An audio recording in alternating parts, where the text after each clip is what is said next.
Good morning, my children, and welcome to your English class, the class of the teacher Jacob.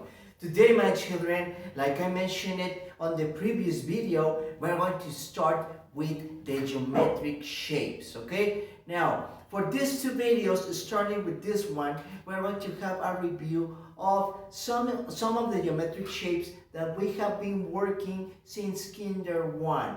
These geometric shapes are very easy, but still we have to memorize them again because on the future videos we're going to see more complex figures such as the cylinder and the pyramid.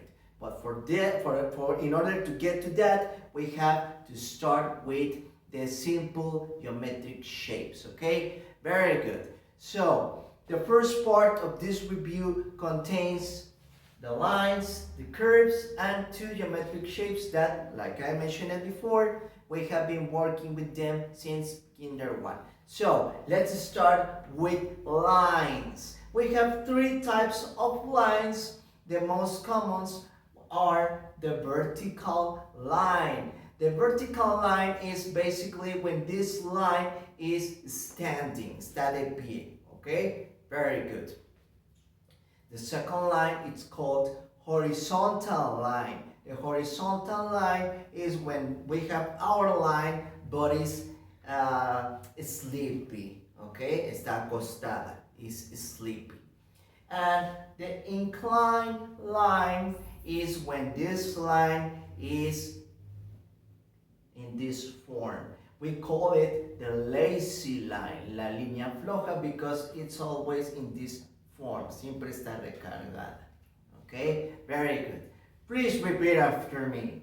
Vertical line, horizontal line, inclined line. Excellent, very good, my children. Excellent pronunciation. Let's continue with the curves.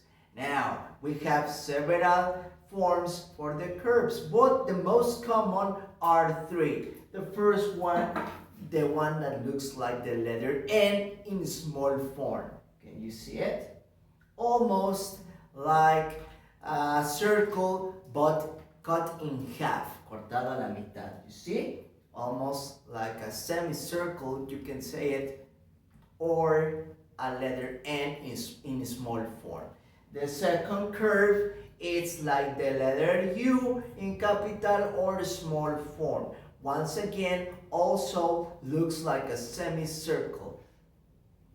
Okay, we have the curve, and finally we have the curve that looks like a mountain. Okay, we started up, we go down, and we start once again up, and we go down, and so on and so forth. We can make a mountain that is very large, and it is called a curve, okay? Very good. Please repeat after me. Curve, curve, curve. So whenever you are on the road, whenever you are traveling with your family, and if you see a mountain, remember the mountain looks like a curve, okay? Very good. Now, what about the geometric shapes? Here we have the square. Do you remember the square? Shapes and forms of a square is like the dice. The dice, in Spanish we know it as a dado. The dice looks like a square. And then we have the rectangle. The rectangle, remember, is similar to the square, but it's larger. Es más largo que un cuadrado. It's larger. And the rectangle, we can put it in horizontal form or vertical form. And it still is a rectangle. Doesn't matter how you put it. No importa cómo lo coloquemos. Okay? Very good. Excellent. Please repeat after me.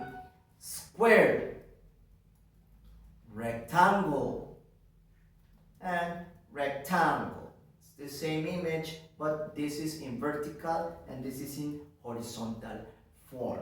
Now, did you know, my children, that using only these geometric shapes, we can form a figure, we can create an object using lines, curves, squares, and rectangles. We can create something. We can create a robot. Let's make a robot. For this, we are going to work together. You, my children, you have to tell the teacher which geometric shapes do I need to create a robot. ¿Qué figuras podríamos necesitar para dibujar un robot? Ustedes me tienen que ayudar, ¿ok? If I remember correctly, if we want to make the face of the robot, we need a square.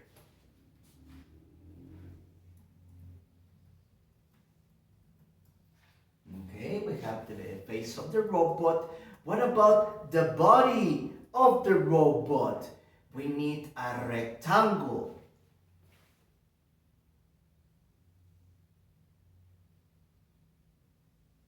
We have our rectangle in vertical form that composes the body. What about the arms? What geometric shape do we need for the arms? Do we need a square? We can draw a square, but their arms would be shorter, estarían muy cortos. So we need something bigger, something larger, algo más largo. What about if we use lines? Can we use lines? Yes, we can, but the arms will be very, very thin, serían muy delgaditas. So lines, no. Let's see. We can use again rectangles to create the arms.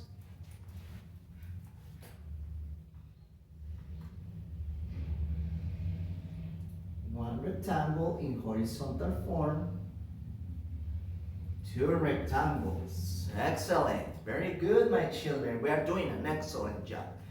What about the legs? The legs of the robot can be again using rectangles.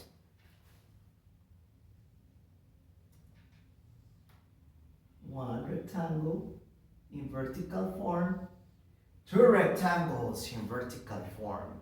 Now, let's continue with the eyes. For the eyes of the robot, what geometric shape do we need? We can use squares, or if you want, we can use curves. Let's use squares. Now, for the eyes of the robot, we have to make small eyes, small squares. One, two squares. And what about the nose of the robot? Again, can we use a square? Yes, we can. Excellent. And the mouth of the robot, we can use a curve.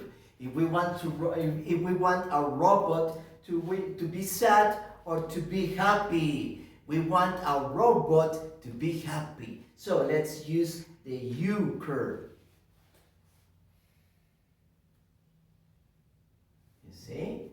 And some of the robots uses an antenna. For the antenna, we can use a vertical line. You see? Very good, excellent.